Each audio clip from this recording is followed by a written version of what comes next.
Welcome back my dear student. आपका अपने YouTube channel prism institute में एक बार फिर से हार्दिक स्वागत और अभिनंदन है। जैसा कि आपको मालूम है कि कक्षा 11th का एक जो टॉपिक अपना चल रहा था स्ट्रेट लाइन सरल रेखा वाला, उसके अभी तक 6 पार्ट अपने कंप्लीट कर चुके हैं। आज आगे इसका पार्ट नंबर जो 7 है वो स्टार्ट करते हैं। तो लास्ट क्लास में मैंने आपको बताया था कि जो रेखा का सामान्य समीकरण, क्या समझाया था कि रेखा का सामान्य समीकरण जनरल फॉर्म ऑफ लाइन, क्या है जनरल फॉर्म ऑफ लाइन, ये इस फॉर्म में होती है कि ax plus by plus c बराबर क्या होता है 0। ऐसे अपने को क्या है, कोई रेखा की एक इक्वेशन दे रखी होगी, इस समीकरण के द्वारा 3 रूप मैंने आपको बताए थे, उनमें इस फॉर्म को आपको कन्वर्ट करवा के चेक करना है कि रेखा की स्लोप क्या रहती है। रेखा के द्वारा जो इंटरसेक्शन किया जाता है एक्स एक्स और वाई एक्स पर जो अंतःखंड काटे जाते हैं उनकी लंबाई क्या होती है, और रेखा को लंब रूप में चेंज करवाना भी आपको सिखाया था। तो देखो, पहला मैंने आपको करवाया था क्या, झुकाव रूप। क्या था, झुकाव कह सकते हैं या कह सकते हैं प्रवणता, है ना, ये रूप करवाया था। सेकंड मैंने आपको करवाया था कौन सा, अंतःखंड रूप, अंतःखंड रूप, इंटरसेक्ट फॉर्म जो करवाई थी वो। तीसरा मैंने करवाया था लंब रूप। ये 3 फॉर्म इसको चेंज करना होता है। तो इनमें चेंज करने का तरीका भी आपको समझ आ जाएगा। जैसे ये नाम आए, झुकाव रूप आ जाए, है ना, या झुकाव अंतःखंड रूप आ जाए, तो सीधा दिमाग के अंदर ये सेटिंग बैठनी चाहिए कि जो रेखा की समीकरण आपको दे रखी है, कैसे भी किसी भी सूरत में कहीं पर भी दे रखी है, उस समय उस रेखा की समीकरण को y = mx + c के फॉर्म में आपको कन्वर्ट करवाना होगा। उस समय यहाँ जो x का जो कोफिशिएंट होगा, गुणांक होगा, वो आपका क्या कहलाएगा, झुकाव कहलाएगा, प्रवणता कहलाएगा, या दूसरे शब्दों में कई बार प्रश्न में ये लिखा हुआ रहता है कि स्पर्शज्या ज्ञात कीजिए। क्या ज्ञात कीजिए, आप स्पर्शज्या ज्ञात कीजिए। तो स्पर्शज्या क्या होती है, टेंजेंट होती है। टेंजेंट का मतलब हो गया tan थीटा की वैल्यू आपसे पूछना चाहता है, तो tan थीटा कह दें, सही m कह दें, चाहे इसको क्या कह दें भाई, ढाल कह दें, या इसको कह दें झुकाव। तो ये सारा मैटर एक ही चीज है। आपको रेखा की जो इक्वेशन दे रखे हैं उसको y = mx + c की फॉर्म में आपको कन्वर्ट करवा देना। आपके पास x का जो कोएफिशिएंट होगा वो आपके पास क्या आ जाएगी, स्पर्श आ जाएगी, टेंजेंट आ जाएगी, आपकी ढाल आ जाएगा, स्लोप आ जाएगी। इसके आगे अंतःखंड रूप मैंने समझाया था। जैसे ही अंतःखंड रूप लिखा हुआ है उस समय दिमाग के अंदर ये पिक्चर आपके क्लिक होनी चाहिए कि x/a + y/b = 1। इस फॉर्म में कैसी भी रेखा की इक्वेशन दे रखे उसको इस फॉर्म में आप ले आओगे। यदि आप इस फॉर्म में ले आए तो सामने +1 होना चाहिए। उस समय x के जो नीचे लिखी गई राशि है वो x पर काटे गए अंतःखंड की लंबाई कहलाएगी, और y के अपॉन में जो संख्या लिखी है वो yx पर रेखा के द्वारा काटे गए अंतःखंड की क्या कहलाती है, लंबाई कहलाती है। अब आता है लंब रूप। क्या आता है, लंब रूप आता है। तो जैसे भी इक्वेशन दे रखी है उसको लंब रूप से कंपैरिजन करवाया जाता है। x cos α + y sin α बराबर क्या होता है, p। इस फॉर्म में लाके फिर उसका cos थीटा पता लगाया जाता है, sin थीटा पता लगा दिया जाता है, और ये जो p है, p क्या होती है, लंबिक दूरी होती है, एक डिस्टेंस होती है, इसलिए हमेशा जो p है वो आपका क्या रहना चाहिए, पॉजिटिव, बाकी नेगेटिव आए कोई दिक्कत नहीं आती। तो आज चलते हैं कि जो पिछली क्लास में मैंने आपको वर्किंग मेथड जो करवाया था कि प्रश्न को करने का तरीका भी यही रहेगा, तो उसी पर अपने आज नए प्रश्न ले लिए जाएं। तो आज स्टार्ट करते हैं क्वेश्चन। तो ये थोड़ा सा मैंने पिछला थोड़ा सा रिवाइज आपको करवाया। आज चलते हैं जनरल फॉर्म में आपको रेखा की समीकरण दे रखी होगी। जैसे पहला प्रश्न ये कह रहा है, आपकी किताब का 11.2 का ये कह रहा है, निम्नलिखित समीकरण को झुकाव रूप तथा अंतःखंड रूप में परिवर्तित करके इनके मानक रूप में प्रयुक्त अचर पदों का मान ज्ञात कीजिए। तो ले लेते हैं, जो समीकरण आपको दे रखी है मैं उसी को ले लेता हूँ। तो चलो ये ले लेते हैं, क्या दे रखा आपको कि 7x, क्वेश्चन नंबर 1 ले लेता हूँ मैं। ये कह रहा है कि भाई 7x माइनस का 13y 7x minus 13y equals to क्या दे रखा है 15 बराबर में क्या दे रखा है 15 आपको दे रखा है। इसको दो रूपों में आपको चेंज करवाना है। सबसे पहले ये क्या कह रहा है कि आप इसको झुकाव रूप में किसमें एक तो इसको चेंज कराना है किसमें झुकाव रूप में। तो पहले झुकाव रूप के अंदर चेंज करवा लेते हैं अंतःखंड में फिर चेंज करवाएंगे। झुकाव रूप जैसे लिखा हुआ जाए तो इसका मतलब ये है जो y इक्वल्स टू mx की फॉर्म में आ जाना चाहिए। तो उस समय y इक्वल्स टू mx जो दिमाग के अंदर ये जो पिक्चर अपने क्लिक होती है कि y equals to mx plus c की फॉर्म में आ जाना चाहिए। तो उस समय जो y का कोएफिशिएंट है वो पॉजिटिव और 1 आप करवा दें, बाकी सारा मैटर उस साइड सामने आप ले जाएं, है ना। कहीं भी इधर उधर आप पक्षांतरित करके y का जो कोएफिशिएंट है सिंगल और पॉजिटिव 1 होना जरूरी है। तो देखो वही काम करवाएं। दे रखिए कैसे भी दे, y को देखना है पहले। देखो y के आगे नेगेटिव चिन्ह है तो y को उस साइड भेज देंगे, ठीक है, ताकि ये पॉजिटिव हो जाएगा। अब देखो ये जैसे माइनस का 13y ये नेगेटिव है ना, तो इसको आप उधर ले जाओ। तो मैं जैसे इक्वल्स टू के उधर लेके जाऊंगा ये पॉजिटिव हो जाएगा 13y आ गया। 7x आपका यहीं पड़ा है, ये जो 15 था ना इसको उठा के यहाँ ले आओ तो माइनस का क्या आ गया 15 आ गया। अब इसको मैं सीधा करके लिख देता हूँ, इसको पहले इसको बाद में।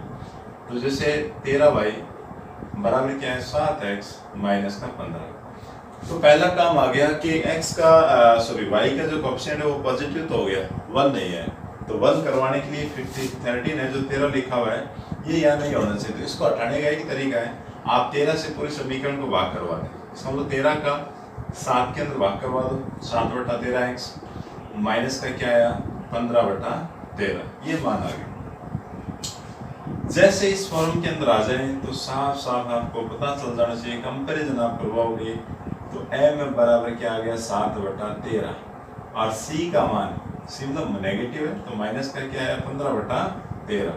तो m तो हो गया आपका क्या झुकाव, झुकाव कहते हैं या ढाल कहते हैं। तो ढाल तो आपके पास क्या आ गई 7/13।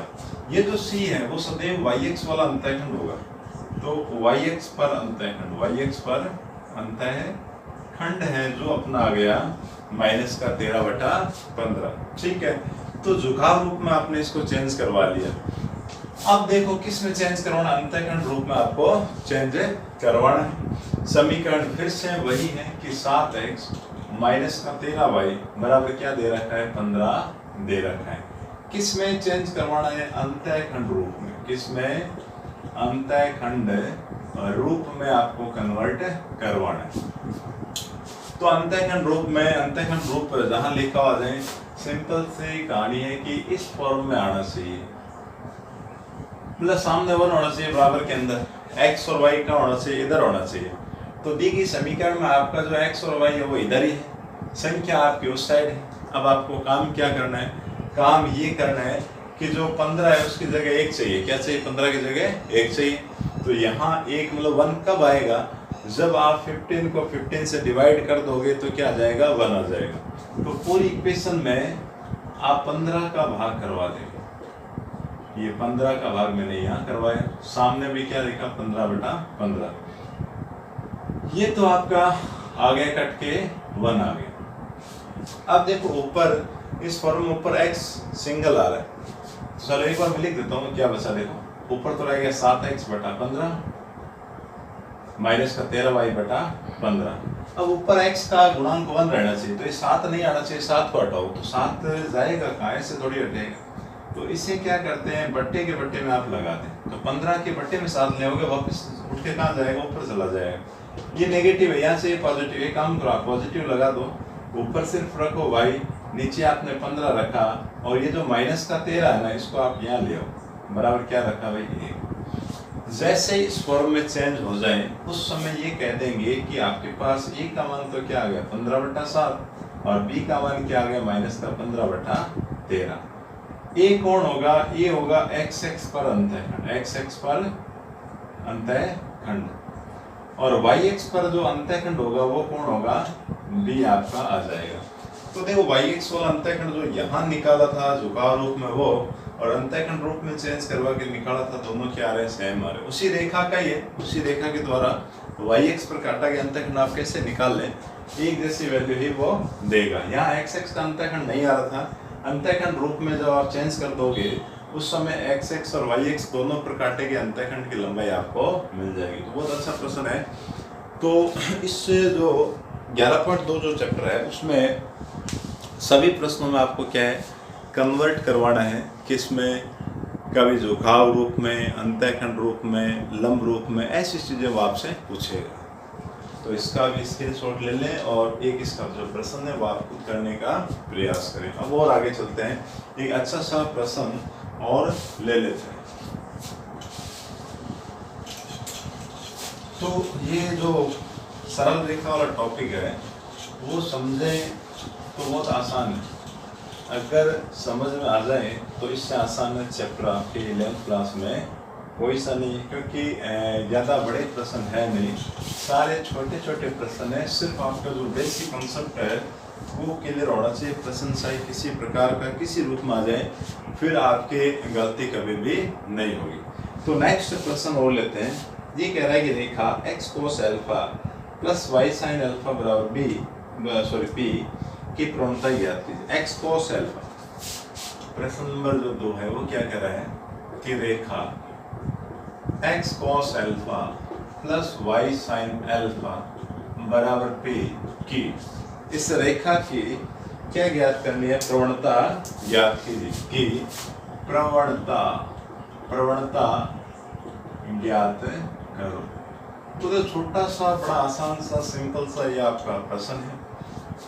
क्या कह रहा है भाई, आपको वो गौर करना है, क्या निकालने, उसकी प्रवणता आपको निकालनी है। तो मैंने अभी आपको समझाया था कि कोई रेखा है उसकी प्रवणता कह दें, ढाल कह दें, टेंजेंट कह दें, तो उसी समय आपको ये पता रहना चाहिए वो किसके बारे में पूछ रहा है। वो पूछ रहा है m के बारे में। दूसरे शब्दों में कहा जाए तो tan थीटा के बारे में वो पूछना चाहता है। इस पर ज्या भी लिखा हुआ आ जाएगा तो भी आपका मतलब यही होगा। प्रवणता चाहिए तो प्रवणता कहाँ से मिलती है, जब रेखा की फॉर्म को, जब रेखा की समीकरण को किस में झुकाव रूप में आप चेंज करवा दोगे उस समय x का गुणांक क्या कहलाएगा, प्रवणता कहलाएगा। तो देखो भाई, जो समीकरण दे रखे उसको मैं लिख लेता हूँ। मेरे पास जो रेखा की समीकरण है वो इस फॉर्म की है। अब मेरे को इस रेखा की समीकरण को y कोस्ट वाली फॉर्म में मेरे को चेंज करवाना है कि y कोस्ट mx प्लस c चाहिए। तो सबसे पहला काम कि y को देखें तो y का गुणांक पॉजिटिव आ रहा है, तो y कहीं नहीं जाएगा, y को आप यहीं रखोगे। तो क्या लिखा, y sin अल्फा, उधर कौन जाएगा, फिर जो बच गया x, ये इधर वाला ये जाएगा, ये उधर जाएगा, तो क्या जाएगा, नेगेटिव cos अल्फा x लिख दो, एक ही चीज है। उस साइड सामने क्या पड़ा था पहले से p, तो प्लस का p आपका पड़ा है। यहाँ से ये जो y है उसका कोएफिशिएंट 1 होना चाहिए, तो यहाँ क्या आ रहा है, sin अल्फा आ रहा है, तो sin अल्फा को हटाओगे तो यहाँ मल्टीप्लाई में उधर क्या जाएगा, डिवाइड के अंदर जाएगा, तो दोनों के साथ अलग अलग आप डिवाइड करवा दे। तो ये आ गया आपका p अपॉन साइन अल्फा। क्या आ गया, negative cos alpha upon sine alpha एक plus p upon sine alpha. क्या आया, p अपॉन साइन अल्फा आ गया। अब देखो, इसको अगर आप चेंज करवाना चाहते तो कर लो, नहीं तो आपका m तो ये आ गया, प्रवणता आपका आंसर आ गया। चेंज मतलब क्या, देखो cos बटा साइन क्या होता है, cot होता है ना, तो इसको क्या लिख सकते हैं, cot अल्फा x और प्लस में p 1 अपॉन साइन को लिख सकते हैं cos साइन अल्फा। थोड़ा क्या है लिखा हुआ और सुंदर लगता है देखने में। तो जैसे चेंज हो गया, चेंज होते पता चलते लिख दो कि भैया इसकी तो जो प्रवणता है वो नेगेटिव कौन है, cot अल्फा है। क्या आ गया, नेगेटिव cot अल्फा है। कैसे है, आपने क्या करवाया, कंपैरिजन करवाया, किसके जरिए, y mx प्लस c की फॉर्म से। तो जो m होता है वही आपकी क्या होती है, स्लोप होती है, ढाल होगी आपकी प्रवणता होगी। ये भी अच्छा प्रश्न है और बहुत ही आसान है। तो ऐसे प्रश्न आपको देखने में मिलेंगे, स्क्रीनशॉट आप ले लें और आगे चलते देखें। एक नया प्रश्न और ले लेते हैं। तो देखो, ढाल बता दिया, झुकाव आपको शब्द काम में ले लिया। अब एक बार स्पर्श दिया वाला शब्द और काम में ले लेते हैं। तरीका आपका यही है, तरीका आपका यही रहेगा जो अभी क्या है। जैसे एक प्रश्न ले लेते हैं, ये कह रहा है कि निम्न रेखाओं के x की धन दिशा से बनने वाले कोण की स्पर्शज्या ज्ञात कीजिए। क्या ज्ञात करना है? कोण की स्पर्शज्या ज्ञात कीजिए। तो मैं पूरा प्रश्न नहीं लिखूं, क्या लिख देता हूँ, शॉर्ट फॉर्म लिख देता हूँ कि x के साथ बनने वाले कोण की स्पर्शज्या ज्ञात करो। टेंजेंट ज्ञात करो, टेंजेंट ये चाहता है। इसके लिए जो इक्वेशन है, रेखा की समीकरण है, वो दे रखे √3x - y + 2। क्या दे रखा? देखो √3x - y + 2 = क्या दे दिया? 0। अब इसका आंसर स्टार्ट करते हैं। ये पूछना चाह रहा है कि जो आपके पास रेखा है वो x के धन दिशा के साथ में, पॉजिटिव डायरेक्शन के साथ में जो एंगल बनाएगा, जो एंगल बनेगा, मतलब थीटा की जो भी वैल्यू आएगी, आप वो भी बता दो, साथ में उसकी क्या है, टेंजेंट मतलब स्पर्शज्या है, वो आप बताएं। क्या बतानी है आपको? स्पर्शज्या बतानी। तो स्पर्शज्या बता देते हैं। अब देखो, अभी मैंने आपको समझाया स्पर्शज्या, प्रवणता, ढाल, झुकाव, जो भी कह दें, तो रेखा को सिंपल सी कहानी है कि y = mx + c की फॉर्म में आप कन्वर्ट करवा दें। ऐसा करोगे तो आपको उत्तर आ जाएगा। अब देखो, ये समीकरण आपको दे रखी है, एक बार फिर लिख देता हूं। देखो √3x - y + 2 = क्या दे रखा? 0। y को पॉजिटिव और 1 आपको करवाना है। y को देखा, y नेगेटिव है तो y को उठा के उधर ले जाओ।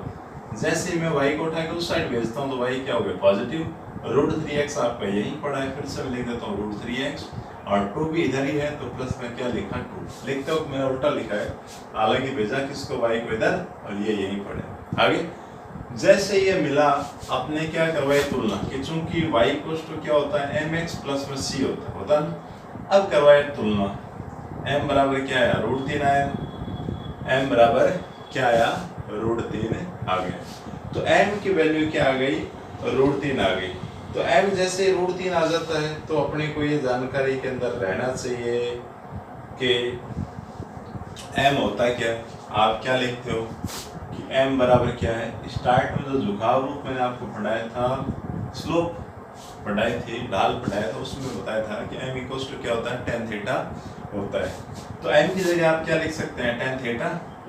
सामने क्या लिखा? √3 थीटा चाहिए, है ना। इस पर से मतलब उसकी क्या टेंजेंट तो आ गई, tan थीटा आपका क्या है? √3 है। तो टेंजेंट तो ये आ गई।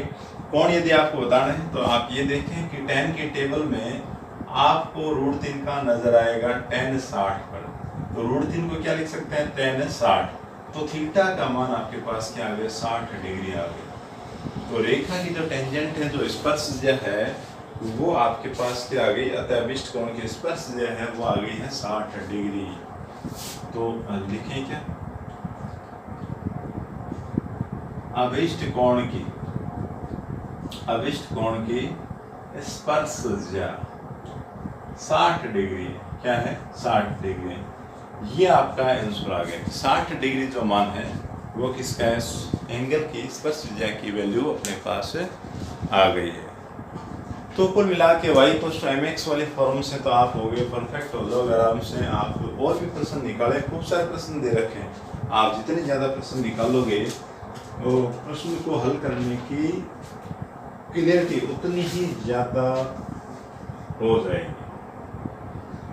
अब ले लेता हूँ मैं पहले कौन सा, चलो एक प्रश्न ले लेता हूँ कि जहाँ जो रेखा की समीकरण दे रखे हैं वो लंब रूप में आप उसको कैसे चेंज करवा सकते हैं। सबसे पहले एक प्रश्न अपने देखो, झुकाव रूप तो मैंने 3-4 प्रश्न आपको करवा दिए, एक अंतःखंड रूप का करवा दिए, एक अंतःखंड रूप का मैं और करवा दूंगा।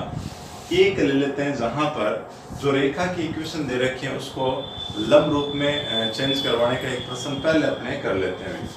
जैसे आपकी किताब का एक प्रश्न ये कह रहा है कि सरल रेखा 3x - 4y - 11 = 0 को लंब रूप में परिवर्तित करवाएं। चलो मैं लिख देता हूँ। प्रश्न दे रखा है कि सरल रेखा 3x - 4y - 11 -11 बराबर क्या है? 0 को लंब रूप में चेंज करवाएं, को लंब रूप में परिवर्तित करवाएं। लंब रूप में परिवर्तित करो। साथ में क्या बतानी है, लंब की लंबाई। एक तो आपको क्या बतानी है, लंब की लंबाई बतानी है, लंब की लंबाई मतलब मूल बिंदु से जो रेखा के ऊपर जो लंब बनेगा उसकी लंबाई आपको बतानी है। और ये और क्या पूछना चाह रहा है, और एक्स एक्सिस से इसके जो प्रवणता है वो ज्ञात कीजिए। एक्स एक्सिस से प्रवणता ज्ञात कीजिए, लंब की लंबाई तथा एक्स एक्स से प्रवणता ज्ञात करो। मतलब tan थीटा की जो वैल्यू है वो ये पूछना चाहता है। तो लंब रूप में चेंज करवाने के लिए सबसे पहले जो इक्वेशन आपको दे रखी है वो इसको मैंने लिखा, ठीक है। लिखते ही आपके दिमाग में आना चाहिए कि लंब रूप में आपको यदि चेंज करवाना है तो लंब रूप में क्या होती है, x cos alpha y sin alpha equals to क्या होता है p।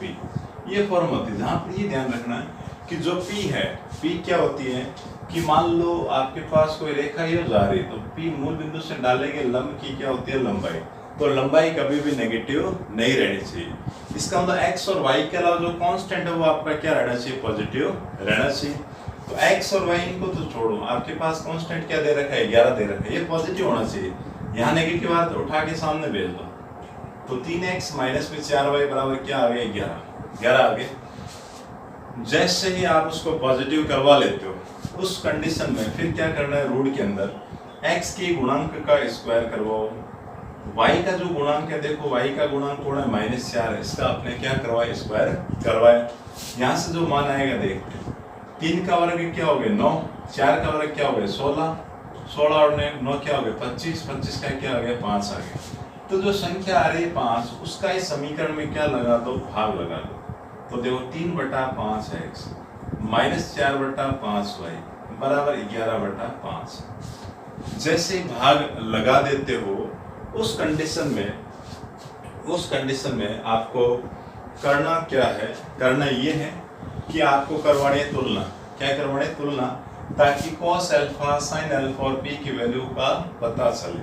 तो यहाँ लिखते हैं, चूंकि लंब रूप क्या होता है, x cos alpha y sin alpha equals to क्या होता है p। तो ये अपना लंब रूप आ जाता है। मैं यहाँ से इसको मिटा देता हूँ, मैं दोबारा लिख दिए। तो अब तुलना करवाएंगे, तो x का जो गुणांक है वो कौन है, cos अल्फा है, तो इसीलिए cos अल्फा की वैल्यू आ गई 3/5। फिर देखें y का जो कोएफिशिएंट है वो कौन है, sin अल्फा, तो sin अल्फा की वैल्यू इक्वेशन के द्वारा y का गुणांक कौन है, -4/5 है, माइनस का 4/5 ये आ गया। और p क्या होता है, सामने लिखी हुई वैल्यू, तो p अपने पास क्या आ गया, p की वैल्यू आ गई 11/5। तो p आते ही एक प्रश्न का उत्तर तो मिल गया कि लंब की जो लंबाई है वो तो आ गई, लंब की लंबाई वो तो आ गई भाई 11/5, ठीक है। अब आपको क्या निकालना है, प्रवणता निकालनी। तो प्रवणता निकाल लो भाई। प्रवणता क्या होता है, tan थीटा होता है ना। यहाँ अल्फा दे रखा है तो आप अल्फा लगा दो, थीटा ने देख अल्फा दे रखा है, अल्फा काम में ले रहे हैं, tan अल्फा लगाए। अब देखो tan अल्फा की वैल्यू अपने पास क्या है, नहीं है तो tan अल्फा है। tan किस के द्वारा बनता है, tan होता है रेशियो होता है, अनुपात होता है किसका, साइन और कॉस का। तो tan की जगह क्या लिख सकते हैं, sine alpha upon cos alpha. Sine alpha की वैल्यू आपको दे रखी है, तो माइनस का 4/5 यहाँ रखा, अपॉन कॉस अल्फा की वैल्यू 3/5, 3/5 दे रखा है, इसको यहाँ रखा, 5 से 5 काट दे, काटते ही माइनस का 4/3 आ गई। ये आपके पास क्या आ गई, प्रवणता, ये आपका आंसर आ गया। तो ये आपका जो आंसर है वो मिल गया है। तो प्रश्न में लंब रूप में इतना सा काम आपको करवाना है। सबसे पहले ये ध्यान रखना है कि x और y के अलावा जो कांस्टेंट संख्या आ रही है वो पॉजिटिव होनी जरूरी है। आपके पास अगर इधर पॉजिटिव आ रहे तो x और y वाले को उठा के आप यहाँ ले आओ, ठीक है। जैसे इस प्रश्न में ये खुद नेगेटिव आ रहा था, कांस्टेंट था, तो कांस्टेंट को उठा के इधर लेके आ गए तो ये पॉजिटिव आ गए, बाकी वहीं पड़े। जैसे आप उसको पॉजिटिव बना देते हो, बनाने के बाद x के गुणांक का स्क्वायर और y के गुणांक के स्क्वायर को जोड़ के उसके रूट की वैल्यू आपको निकालनी है। जो भी मान आया उस समीकरण में आप क्या कर दें, डिवाइड करवा दें, भाग लगा। जैसे भाग लगा दोगे x cos alpha plus y sin alpha equals to p, इससे कंपैरिजन करवा के cos अल्फा sin अल्फा और p की वैल्यू आप निकाल लें। p तो सीधा सीधा आपको मिल जाएगा कि p मतलब उसके लंब की लंबाई वो आ गई। प्रवणता निकालने के लिए प्रवणता होती है tan अल्फा, tan क्या होता है, sin और cos का अनुपात होता है। तो sin और cos दोनों की वैल्यू, दोनों को रखा, काट के देखा, प्रवणता क्या आ गई, -4/3 आ गई। तो इस प्रकार के प्रश्न है भाई, इन प्रश्नों को आप आराम से करके देखना। एक दो प्रश्न मेरे को और यदि कोई कठिन लगेंगे मैं उनको और करवाऊँगा। तो 11.2 में जो सारा मैटर है आपका वो यही है। वीडियो अच्छे लग रहे हैं तो आराम से आप उनको देखें, मनन करें और प्रश्नों को भलीभांति करने का प्रयास करें। और पूरा प्रयास रहेगा आपको अच्छे से समझा सकें, आपको अच्छे से समझ आए। तो नेक्स्ट वीडियो में फिर मुलाकात करते हैं इसी से आगे का पार्ट लेके। जब तक के लिए thank you all of you.